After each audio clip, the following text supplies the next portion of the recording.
Good evening. My name is Tim Andrews, and thank you for joining our live interactive telephone town hall. We're hosting tonight's event to give Congresswoman Spanberger the opportunity to hear directly from you and answer your questions about the issues facing Virginia's families, seniors, and the economy. Now, as I mentioned, this is an interactive forum. Congresswoman Spanberger will be taking as many questions as she possibly can during this event. So if you have a question you would like to ask directly, simply press *3 on your telephone keypad at any time, and you'll be placed in line to speak with a member of our staff. They're going to take down your name and where you're calling from, and the next time you hear your name, you will be live on the call and able to ask your question directly. You can also ask a question if you're joining us online by submitting one right below the streaming player through our portal at spanberger.house.gov/live. Again, that's spanberger.house.gov/live.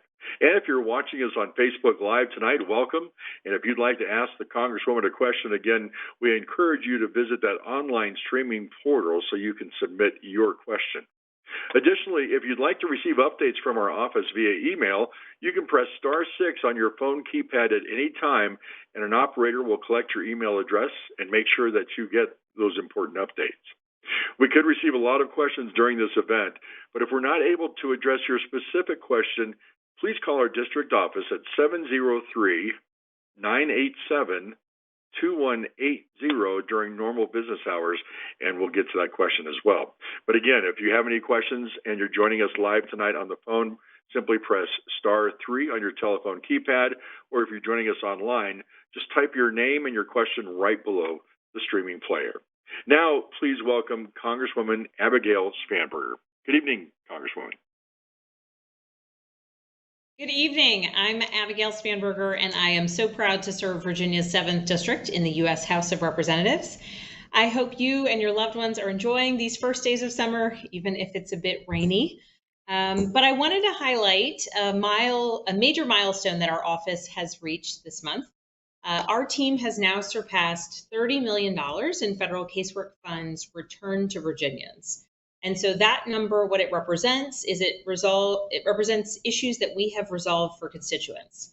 That means securing backlog Social Security checks, tracking down VA benefits, and making sure that Virginians get the IRS refunds that they're owed.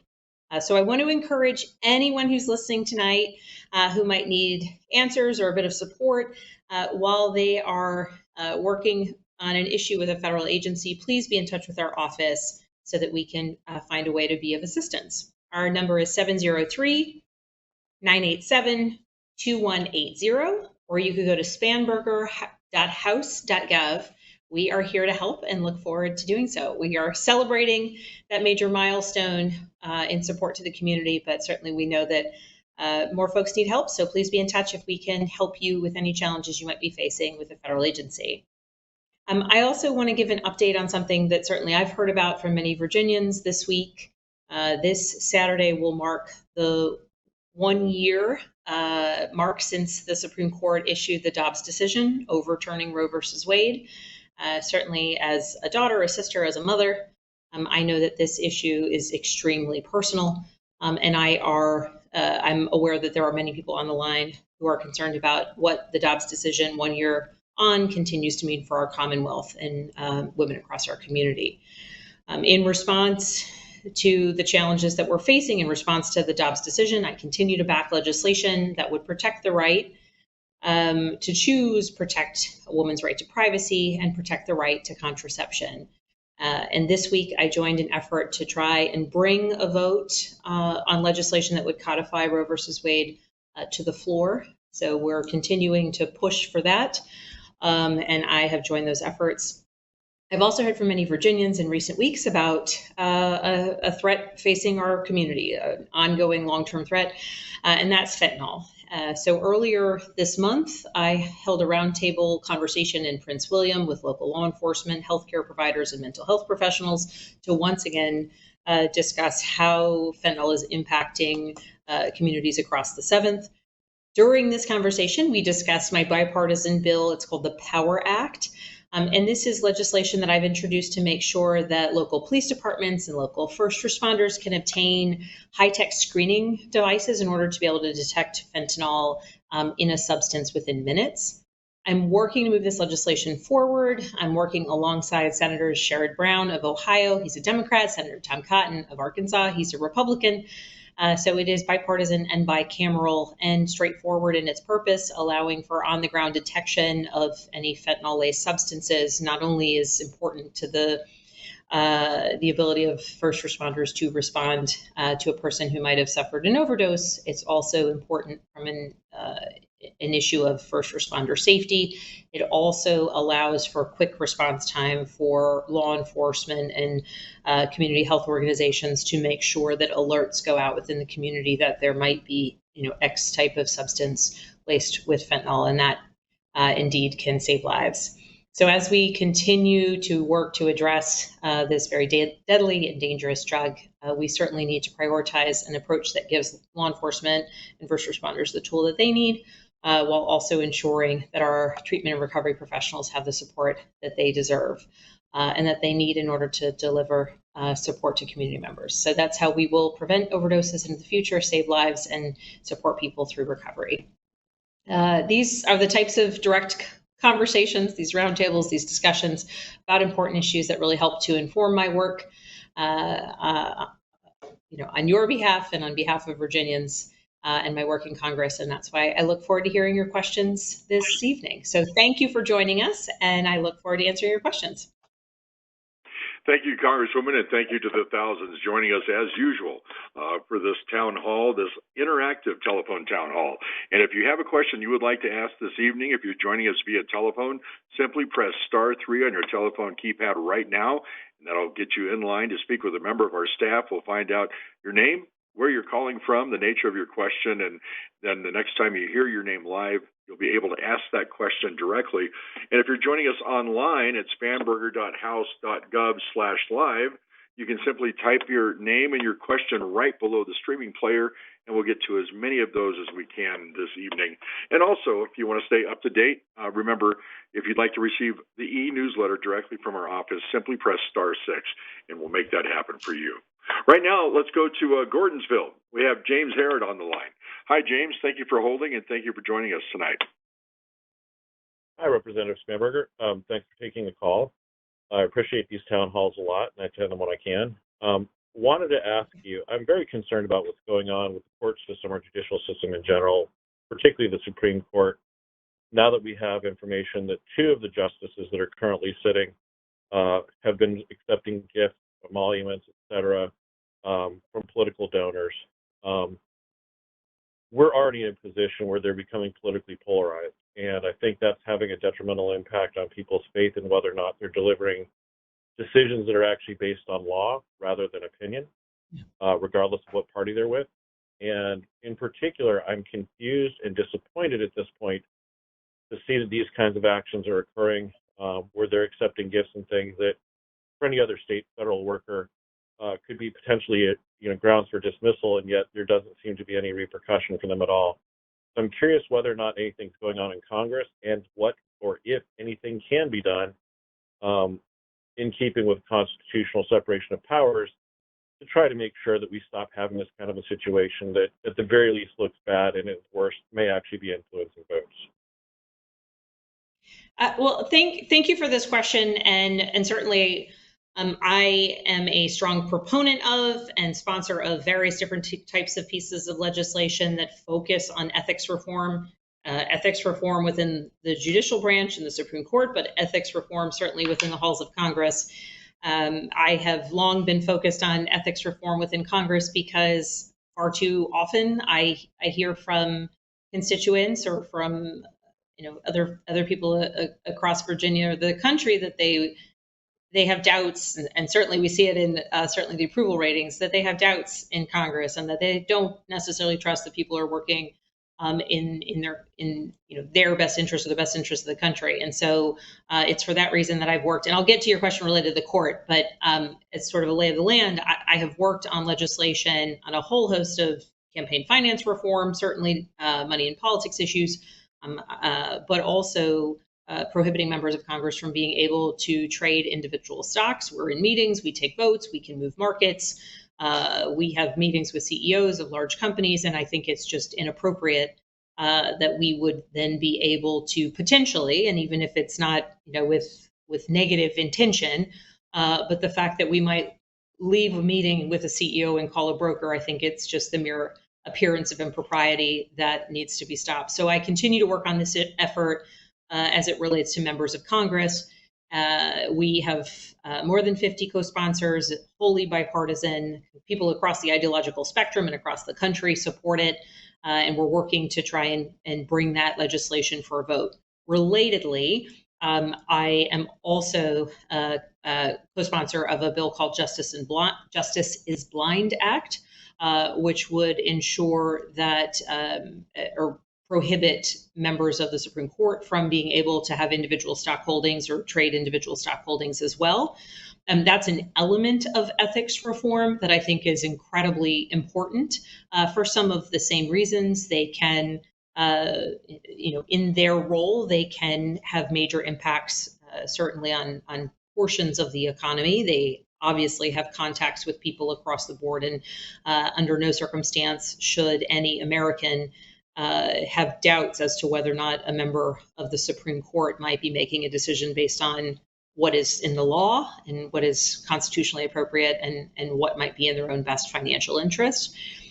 As it relates to some of the recent allegations against multiple members of the Supreme Court in terms of receiving gifts in the form of lavish vacations, there are ongoing efforts and legislative efforts to look at greater levels of disclosure. One of the challenges is that there are requirements related to disclosures related for gifts received. And unfortunately, it appears, at least in the case of Justice Thomas, that he was not disclosing some of the more lavish gifts that he received. It is a level of improper action, and certainly as a former federal employee, I am attuned to the fact that many of the people I represent who are federal employees who abide by very, very clear ethics requirements are reading the news every day and kind of shaking their heads. So the answer to your question is jurisdictionally, Congress has the right to put in place increased ethics reforms, particularly as it relates to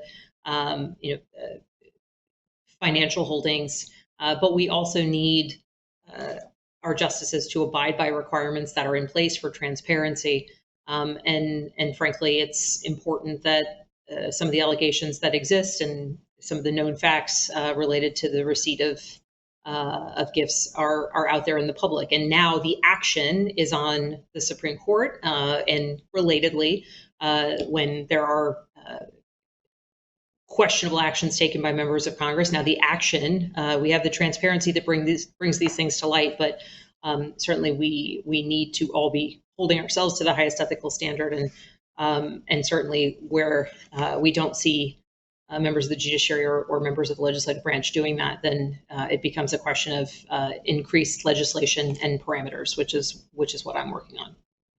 So a long answer, but James, I feel very passionately that one of the most important things that we can do is ensure that people have faith in the parameters under which we're making decisions, be it from a legislative standpoint or from a judicial standpoint. Congresswoman, our next question comes from Kathy, who's joining us online for this interactive telephone town hall. Kathy's question is, what is the progress on getting rid of WEP for retired government employees? I think we're 3 for 3 now in consecutive town halls with folks asking about WEP or GPO. So it's the windfall elimination provision, the government pension offset. These are two provisions that impact the Social Security of many federal retirees or other public sector retirees.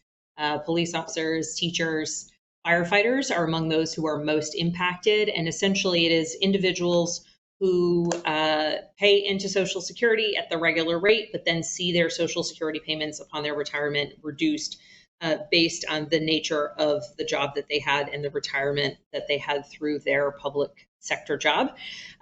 So for those who aren't familiar with what WEP is, that's what it is.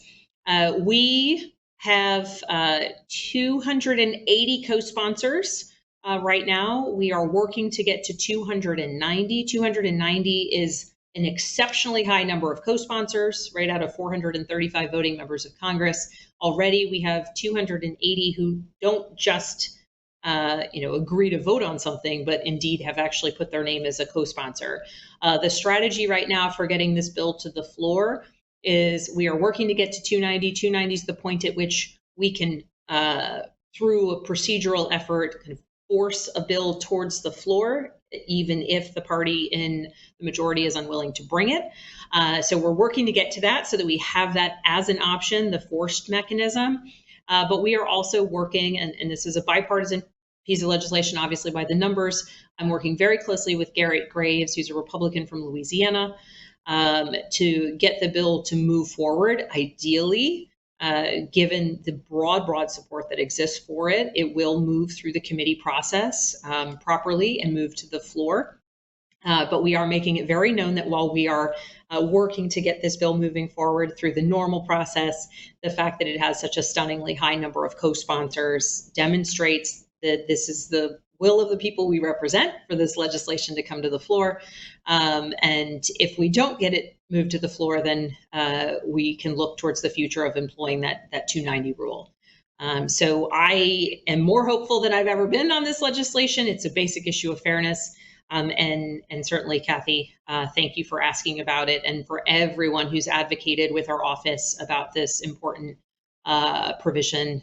Thank you for doing so. And if you haven't already, please feel free to give us a call and add your name to the chorus of folks for whom this is incredibly important.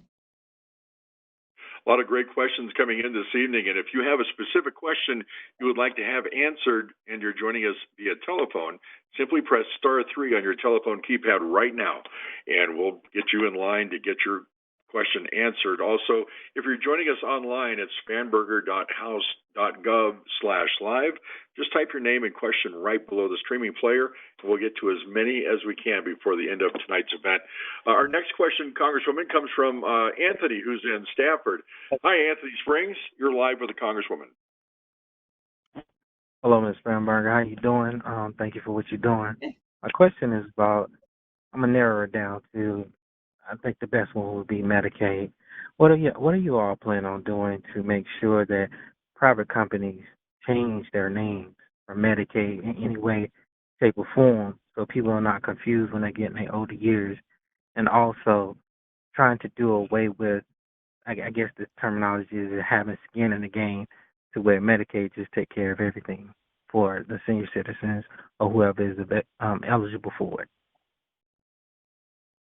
So, Anthony, let me ask you a follow-up question before I answer your question. Are you predominantly talking about the Medicare program for seniors and some of the kind of associated programs that might be out there? Yes. Yes. Because they're robbing people blind, and then they're denying services. You have to go through a whole appeal process. And then all of this time, people either pain is getting worse and they're getting sicker. Well, so Anthony, I would say, kind of broadly speaking, in response to your question, I oppose the privatization of Medicare. Medicare is an important program that people pay into throughout their working career, so that ultimately, once they're age eligible, it is available to them. It's an important program. And one that I continue to support. If you or a loved one are having specific problems with denials related to Medicare, then I would urge you to be in touch with my office. We'd love to hear a little bit more about the specific challenges that you or a loved one might be facing. But in terms of steps I'm taking to try and ensure that we're strengthening Medicare with the IRA legislation that was signed into law last year, one of the things that's a component of that is allowing Medicare the ability to negotiate the cost of prescription drugs. Certain of certain prescription drugs among the most expensive. And not only is that beneficial to the Medicare recipient, but it's been estimated by the Congressional Budget Office, which is a nonpartisan entity that scores what should be the financial results. We know that if the IRA is estimated to have $98.5 billion in Medicare savings once all of these drug negotiation provisions go into place. And so kind of looking at our commitment to Medicare and strengthening the Medicare system, I think I was proud of this vote, not only for the benefit that it will bring to seniors who rely on Medicare, but also the benefit it will bring in cost savings to the program itself. But I hope that gets at kind of the parameters of your question. But if there's a specific challenge or a specific denial that you or a loved one have experienced, or anyone else listening in, please give our office a call, and we'd be happy to discuss your particular situation and see if we can help with an inquiry if there's something that you'd like to for us to look into. Thank you, Congresswoman, and thanks for all the great questions that are coming in. Again, if you have a question you would like to have answered, simply press *3 on your telephone keypad right now, or if you're joining us online, just type it right below the streaming player. Our next call comes from Dale City. We have Jennifer Sturkey, or is it Sturk? Jennifer, I'm not sure if I got it right. Sturkey. Okay, thank you, ma'am. Go right ahead. Hi, Abigail, and thank you for taking the time to take my call. I'm a retired nurse, and I'm also a chronic pain patient. And I was just reviewing your website, and I know Biden had passed the Summer Barrow Prevention, Treatment, and Recovery Act, which is great for the people that need help with SUD and opioid use disorder. But some of the wording in the profile, is a little bit skewed. When people mention opioid epidemic, it's really an illicit fentanyl program or illicit drug epidemic that we have. I myself, being a chronic pain patient, I kind of, and being a registered nurse, I'm familiar with the organization called PROP, which has, created some struggles with doctors being able to prescribe the PDMP, which monitors, controlled substances, and the fact that patients don't have access to what's in their PDMP to make sure whether that's accurate. We also have a Justice Department and a DEA that often raids physicians' offices and encourages doctors to underprescribe. We have been underprescribing since 1993 by about 30%. So most of the overdoses are all coming from illicit sources. So the pain community is not being represented. And I don't know if you want to weigh in on that, and where, laws can be kind of constructed, because we have a large problem with 50 million people that are honestly in pain, and they don't want to go above 90 MMEs, as per CDC guidelines. So, well, Jennifer, I appreciate your feedback. I appreciate certainly your work as a nurse. My mother is also a retired nurse, and so thank you for serving in a career helping people.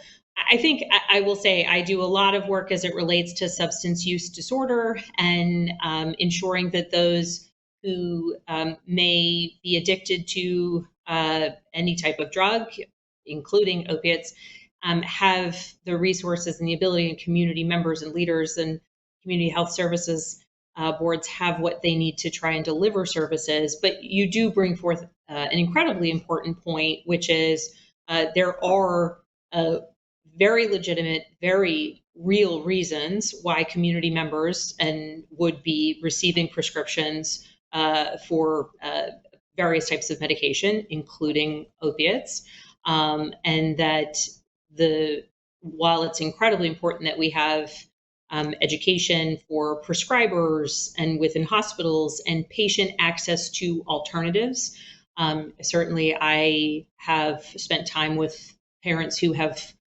lost a child after what was supposed to be a routine surgery with post-op opioids prescribed, and that young person, what was a fully legal and appropriate prescription in that particular patient became an addiction that ultimately led to overdose and the loss of that child's life. And I have worked with parents who then are very fearful when their surviving children need pain medication or are undergoing surgery, and not always receiving adequate or clear counseling on what alternative medications, given their family history, given the tragedy that they faced, they might be inclined towards. So I really do appreciate the fact that you really did raise the fact that this is a complicated issue,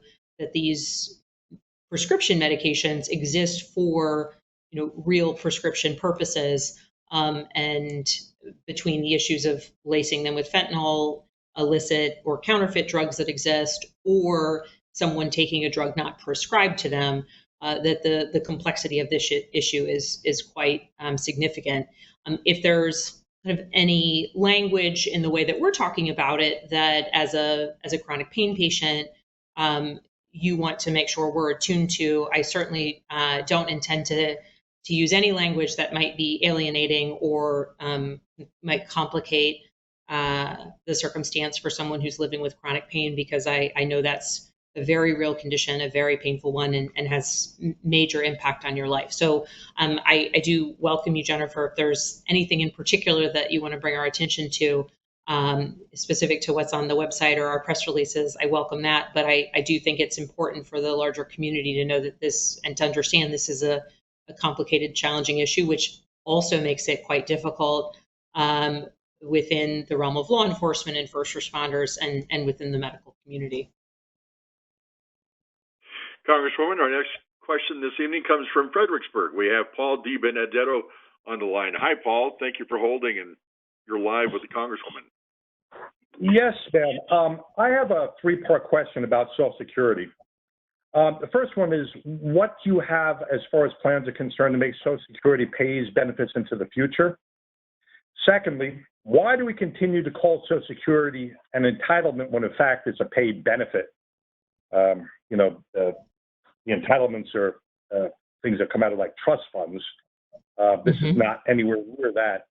And lastly, why do we keep on saying that Social Security is in debt when the truth is, to this date at least, that it actually runs surpluses and the money's borrowed back by Congress and then replaced with Treasury bills? So if you could answer that for me, I'd appreciate it. Thank you. Paul, thanks for your question. And what you've really highlighted, in fact, are some of the biggest attacks that exist related to Social Security. I wrote your questions down, but I'm gonna go at them in a different order. You mentioned, why do people continue to call Social Security an entitlement when it's an earned benefit? The answer is that because if trying to change the way it's talked about or the messaging of it moves us away from the reality that people who are throughout their careers pay into Social Security so that it will be there for them in their retirement. And it is an earned benefit. It is a program that was created where, those of us who are in the workforce now are paying into it. The generation before us are headed into their retirement and, pleased to see it there, having paid into Social Security during their working years. But frankly, some of the nomenclature that gets used is meant to degrade the value of it. So I endeavor to always call it an earned benefit, and because indeed that's what it is. It isn't an entitlement. People, paid into it throughout their working career, and that impacts the Social Security that's available to them ultimately when they retire. When we're looking at the long-term longevity, there's a lot of fear-mongering related to Social Security. The reality is that into the next decade, we do need to recognize that Social Security is on a trajectory where if we don't address the trajectory it's on, that we will find ourselves in a place where we may not be able to pay 100% of the Social Security dollars that have been earned by our retired workforce. And so some of the fear mongering that exists around Social Security is so infrequently coupled with any solutions. But some opponents of the program would say, it has problems. It's facing potential insolvency. Therefore, no solution, but try to kind of create doubt in a program that is incredibly important. I'm sure, as you know, given your question, this program was created because we as a country decided that it was absolutely inappropriate that people would spend their lives working to the benefit of their families and our economy and our communities, and then would, in their later years, spend them impoverished. And the Social Security program is one that was developed to ensure that Americans in their golden years were not living and dying in poverty. And so I continue to be focused on recognizing the importance and the value of this program. It's why I lead the Social Security Fairness Act that would adjust what is an unfair provision negatively impacting those earned benefits for retired federal employees and many public sector employees. And I welcome any opportunity and pursue it on Capitol Hill to talk with my colleagues about how we can realistically ensure that Social Security is there, not just for the folks who are working now when we retire, but indeed, young people who have not even yet entered the workforce, making sure that we know that it is there and performing that role of being an earned benefit, decades into the future as decades of additional American workers retire. Whether this is your first interactive telephone town hall or if you've joined many of these, we'd love to hear your question and try to get it answered before the end of this event. And you still have time. If you'd like to ask a question live this evening, simply press *3 on your telephone keypad.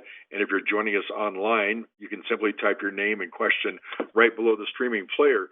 Our next question comes from a constituent in Bowling Green, Congresswoman. We have Reaver Brewington on the line. Hi, Reaver. Thank you for joining us tonight. Hi, hello?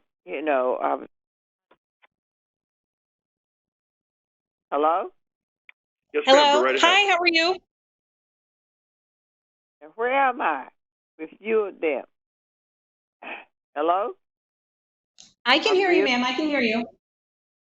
Okay, but then you're still on the line till I answer. I'm here, yes.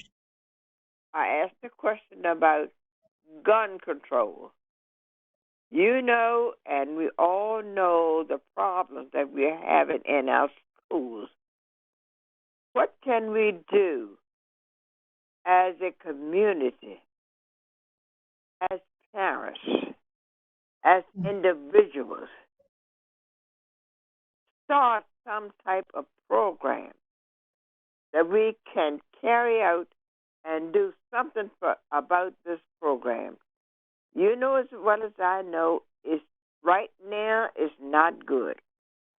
I would like to know what can we do and how can we do support whatever you would give to us a answer to what we can do. This is Reva. I'm from Caroline County Public Schools. I've been working for 30 years. I don't see where it's getting any better. And you know why? Hello? Yes, I'm here. Hello? I'm here. Yeah, well, I just told you how I felt and what can we do about it. All right, let me start answering your question. Thank you for that question. And you said you've been working in schools for 30 years. And if you were working in schools for 30 years, that means that you remember a time when kids weren't taught active shooter drills. You remember a time when kids could go to the cafeteria or play on the playground or go classroom to classroom, and they weren't searching for places where they might hide in the event of a shooter at their school. Certainly, that was my experience when I was in school. You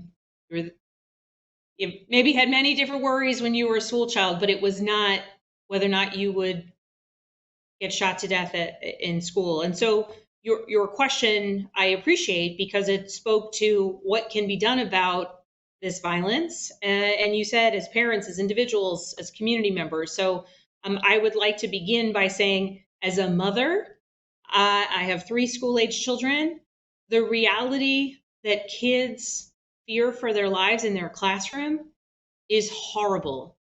The reality that the number one killer of American children is gun violence is horrible. It's not car accidents. It's not childhood illness.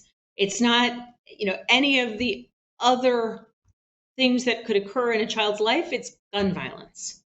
And so as an American, as a mother, I am horrified that that's the reality that our children are growing up in.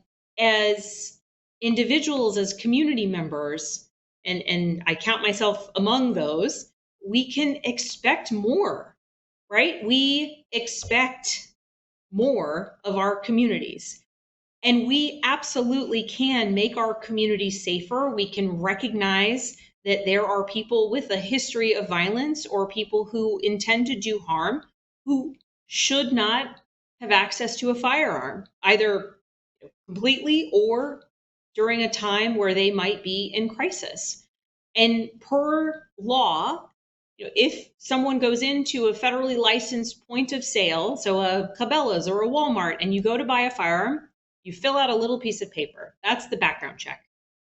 That is in law because there are people who are prohibited from purchasing firearms. If they have a history of violence, if they have terrorist connections, the list goes on and on.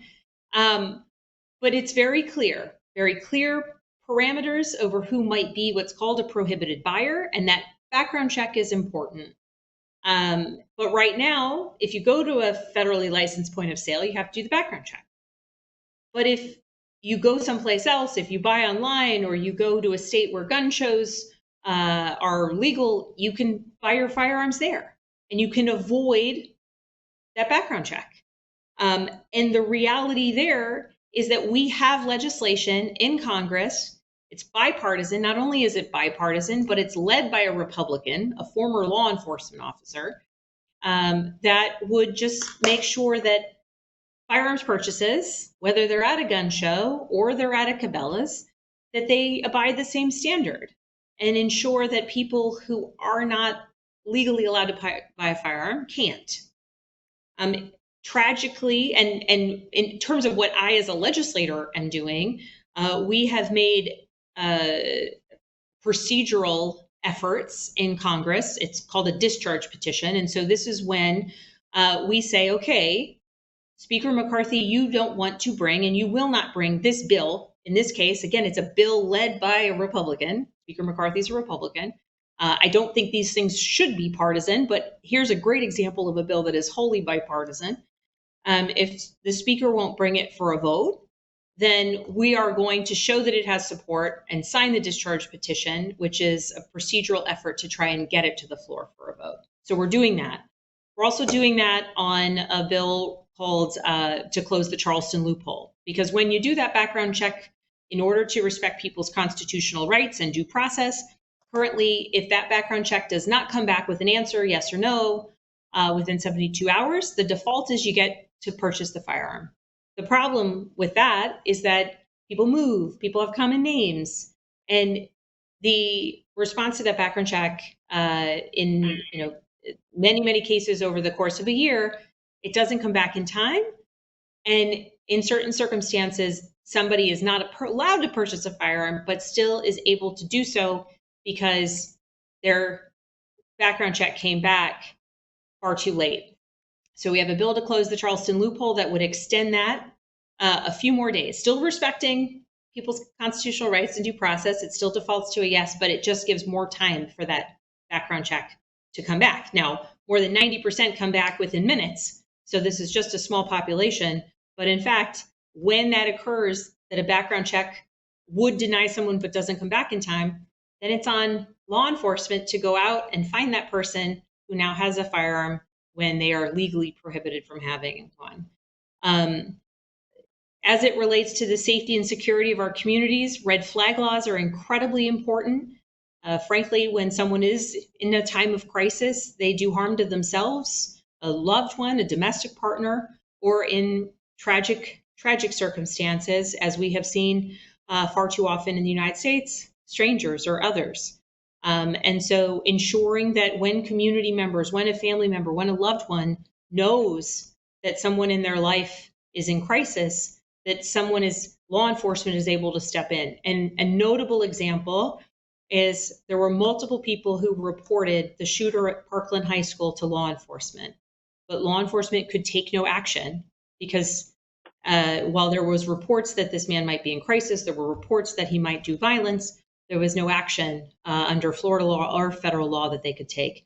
After the Parkland shooting, Florida passed, in a wholly bipartisan way, red flag laws to ensure that into the future, if there were future circumstance where people said, we're worried about this young man, we're worried he might do violence, that if there was a reason, again, law enforcement going before a judge, ensuring constitutional protections, would be able to intervene and temporarily restrain the firearms from that person's home or control.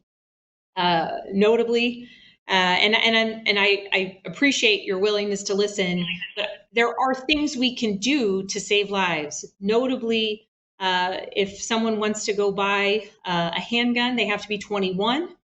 If you want to buy an AR-15, you have to be 18. So we have passed, and it passed the House of Representatives with bipartisan support. We could do it again. We could send it to the Senate. Ultimately needs to go to the president's desk. Let's have parity, because far too frequently we see 18-year-olds or 19-year-olds or 20-year-olds armed with AR-15s who are able to do mass damage when they are legally not allowed, not old enough to buy a handgun, but yet they can buy an assault-style rifle and murder community members at parades or at movie theaters or children, babies in schools. And so as community members, as parents, as people who do not believe that it's acceptable that the number one killer of children in the United States of America, the greatest country on earth, is gun violence, we can have reasonable conversations with our neighbors, with our friends, with those who might disagree with us about the fact that our current state of reality isn't acceptable. Our children deserve better. Our children shouldn't be afraid to go to parades. Our children shouldn't be afraid to go to the movie theaters. They shouldn't be afraid to go to schools.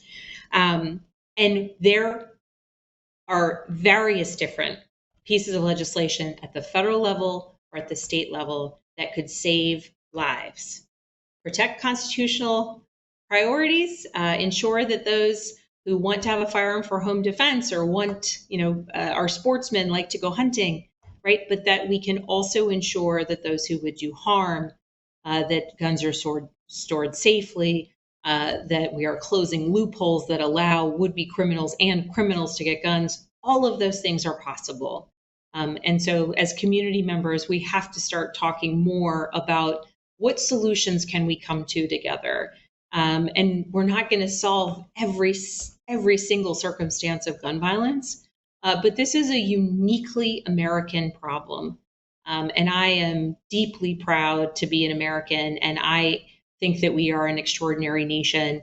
But this is the one place where I would like for us to be a bit of no longer be an outlier, because it's just a horrific reality that the number one killer of American children is gun violence. And there's work that we can do. I will continue to give really long answers to this question, because I'm hoping that we can continue the conversation within communities, and maybe through some of these answers, I can give people some of the tools to have difficult conversations with their friends, with their family members, at their PTA meetings about how we can make our kids safer. And I would say that if American parents, when we go to back to school nights, if we would have to start going through the process of learning how to handle an active shooter drill, and we understood what our children go through every time there's an active shooter drill, I think we would really quickly find greater consensus, understanding the fear that our children experience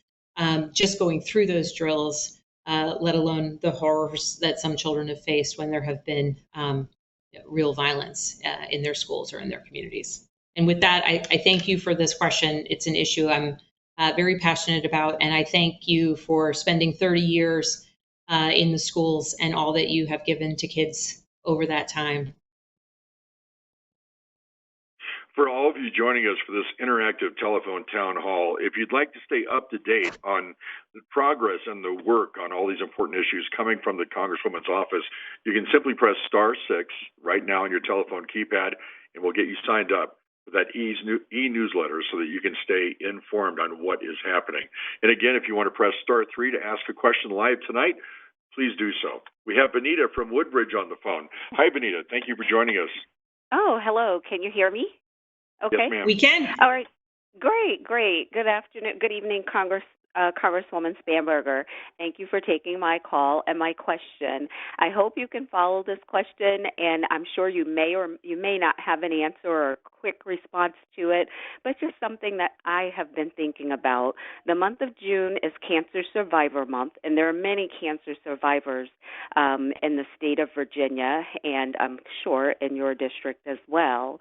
And my question is, as a cancer survivor, one thing that came up as a question for me when I went through my treatment, I was covered. My job was protected. I work, and my job was protected under the Federal Family Medical Leave Act, FMLA. And of course, you know FMLA, if you work outside of the District of Columbia, allows you 12 weeks of unpaid leave, and you can continue your health care coverage, and it's for any qualified employee who has met the required hours, right, for working within that year for a company. Yep. One thing that became questionable to me, or of a concern for me, you are? Okay. So one thing that became a question for me, and I thought about other people that might be in a similar situation, and that is I had breast cancer. I had a surgery, a major surgery. I was out of work recovering for that major surgery. I was waiting for results to come back to determine whether or not I was going to need to have chemo for my particular cancer. And in the process of waiting, I found out I did need chemo. Well, I worked through my chemo because I knew that I had another surgery coming up later in the year, and I would have exhausted my 12 weeks of medical leave that would have protected my job.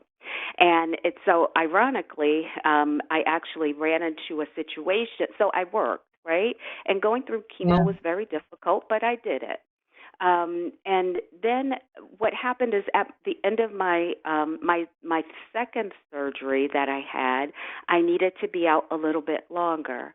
And so while under, under, I don't know if it's a Cancer Act or what it is that's there, but as a cancer patient receiving in treatment, there are some, rights that you do have. And one of them is that you could ask for, and this is even under disability for any other condition, right, not just cancer, that you can ask for a reasonable accommodation from your employer, which is fine. And my job, they did provide to me or approve the reasonable accommodation. But what I thought about was, what if they didn't approve the reasonable accommodation for me to be out the additional weeks of time that I needed to be out so that I could recover? That would have meant I no longer had job protection, right? Because FMLA doesn't pay me anything. It just guarantees that my job is protected. I will come back to work in that same position.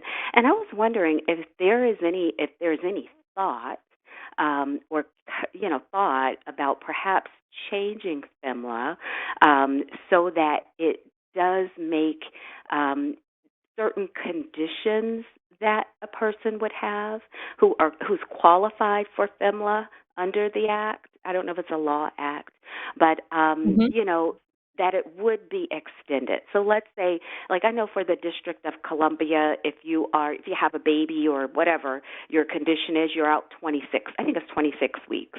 I think the state of California, there's an additional, theirs is a little longer. So there are different, different requirements at the state depending. level. Yes. That's right, different levels depending on where you are, where you're located. But I was just wondering if overall, if that's something that could be considered or something that perhaps should be. I think there are more people being diagnosed with cancer these days. And like I said, it's not just true cancer, but other conditions. And not everyone can afford to not work, when they come down with some of these conditions, when they're diagnosed with a major health condition like this. And certainly, we all want to protect our jobs if we are working.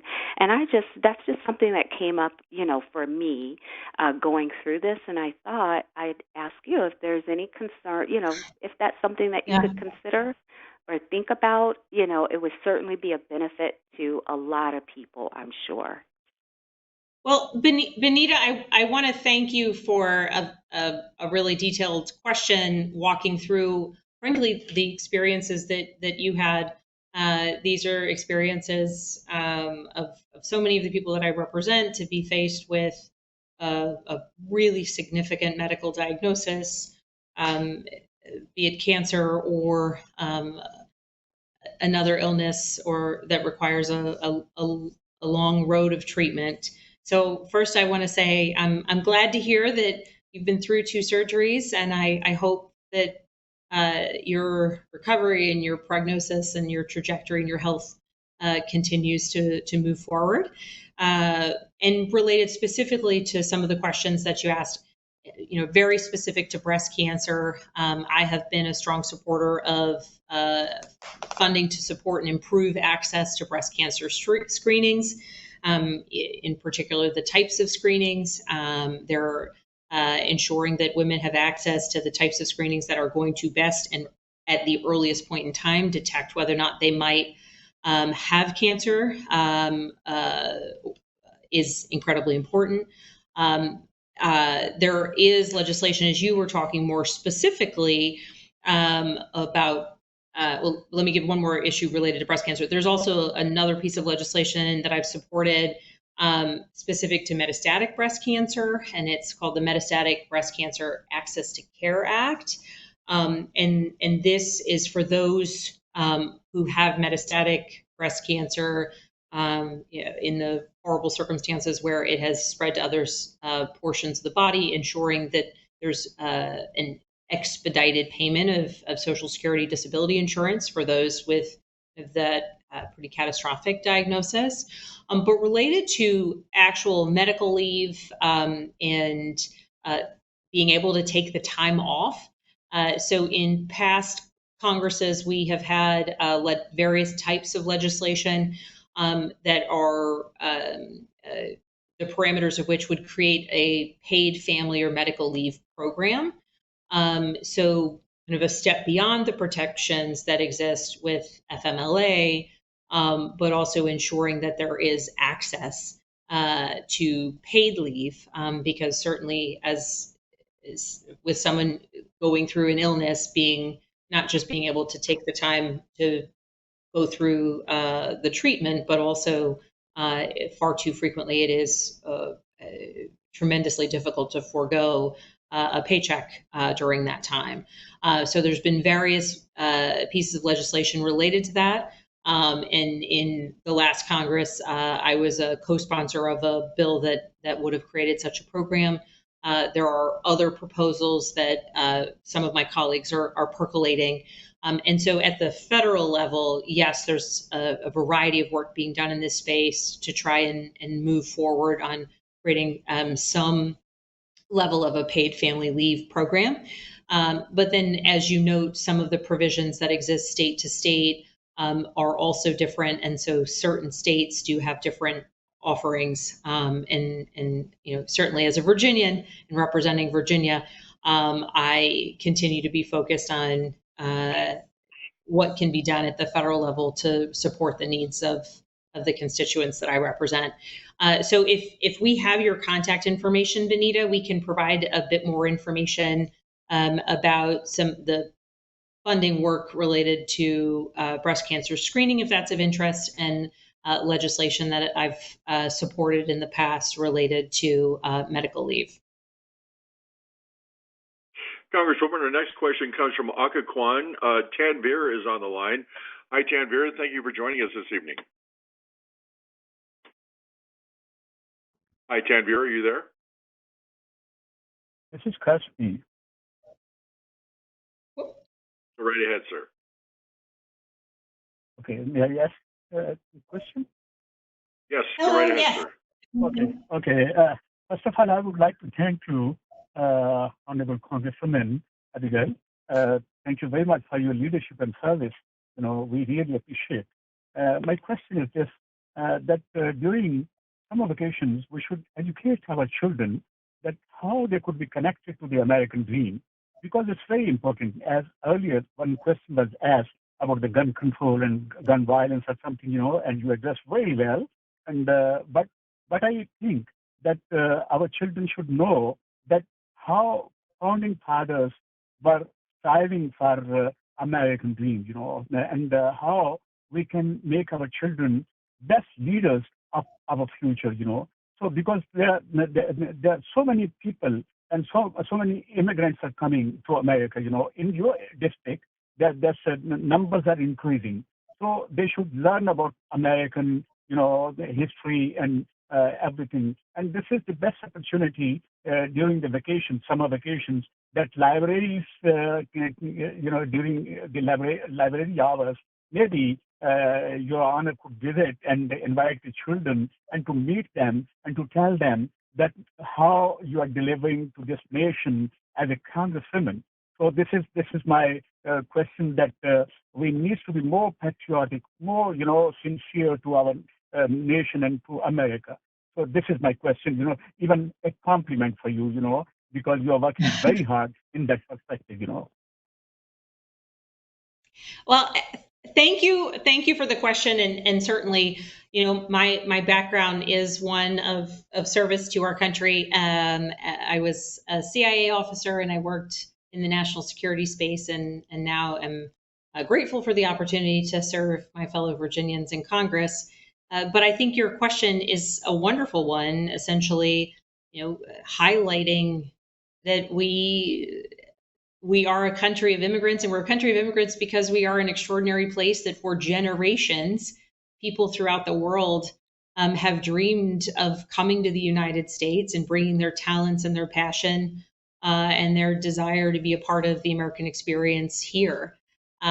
Certainly throughout our education system in Virginia and across the country, understanding our history as a nation of immigrants, understanding our history as a leader on the world stage, fighting fascism in the Second World War, advocating for democratic values, working through diplomacy and aid programs to uplift people, certainly here at home, but around the world. And to be a welcoming nation and to celebrate our country is not enough. We also need to ensure that kids who are here by birth or by the luck of their families wanting to come to the United States need to really understand and learn about the value of this country. And so I think some of the suggestions related to exploring this topic at local libraries or through events, I think you were giving me homework in terms of types of events that I, as a member of Congress, could host as well. So I will say, to kind of celebrate the space of Congress and the legislative branch, and to help kids learn about what happens here, we made a video tour of the Capitol, and so hopefully for any of the parents or grandparents on the line, if you want to give your kids or grandkids some homework, making them watch that YouTube video and learning a little bit about the Capitol and some basics of our nation's history through that tour. We'll be sure to put it out on social media and in our newsletter this week. So if you haven't already seen it, you can. But I thank you for the question about what else can be done to make sure that we know that not only are people who are choosing to come to our country, immigrants to the United States, bringing so much to the country, but that the United States, brings so much to the world stage, and making sure that every person who's a part of the kind of American experiment takes pride in that, understands the history, and is proud of their place in it. Congresswoman, I know it doesn't seem like it, but we've already come to the end of our event. So many great questions come in every time we do these interactive telephone town halls. And I just want to throw it back to you for any closing remarks you might have this evening before we wrap things up. Thanks so much for joining. Thanks for listening, joining us online or on the phone. I hope that these are good opportunities for you to hear about the questions on the minds of our neighbors across the 11 localities of Virginia's 7th District. So no matter what county or city or town you live in across the 7th, I do hope that this makes you feel a bit more connected to your neighbors. We are more than 3,000 square miles in size as a district, and so it's exciting to be able to join together, hear your questions, and I just want to say thank you for participating. In advance of the 4th of July, I wish everyone a wonderful celebration of the 4th of July, and I would remind everyone that our office is here on Capitol Hill. We legislate and work towards doing the business of governing the country. And across the district, we are present and answering questions and assisting constituents. So please, if you or a loved one are having any challenges with any federal programs, Medicare, Social Security, OPM, the VA, the list goes on, please do be in touch with us, and we will try to get answers for you, try to assist you. So thank you so much for the privilege of representing you in Congress. Thank you for joining this discussion. And please do sign up for the newsletter that we put out once a week. It's at spanberger.house.gov. And we talk about all of the work that is happening on Capitol Hill and all of the work that we're doing across the 7th District of Virginia. So with that, I wish you a very wonderful evening. Thank you so much for joining. Thank you to everyone who asked a question. And again, good night. Thank you so much. Thank you, Congresswoman, and thanks to all of you for taking the time to join us for this important Virginia-focused telephone town hall with Congresswoman Abigail Spanberger. Now, if we didn't have a chance to answer your specific question this evening, you can simply stay on the line if you dialed in on the phone and leave a voicemail after the event, or you can call our district office at 703-987-2180 during normal business hours, or again, go to spanberger.house.gov. And thanks for all the great questions this evening. Stay safe. Have a wonderful rest of your week.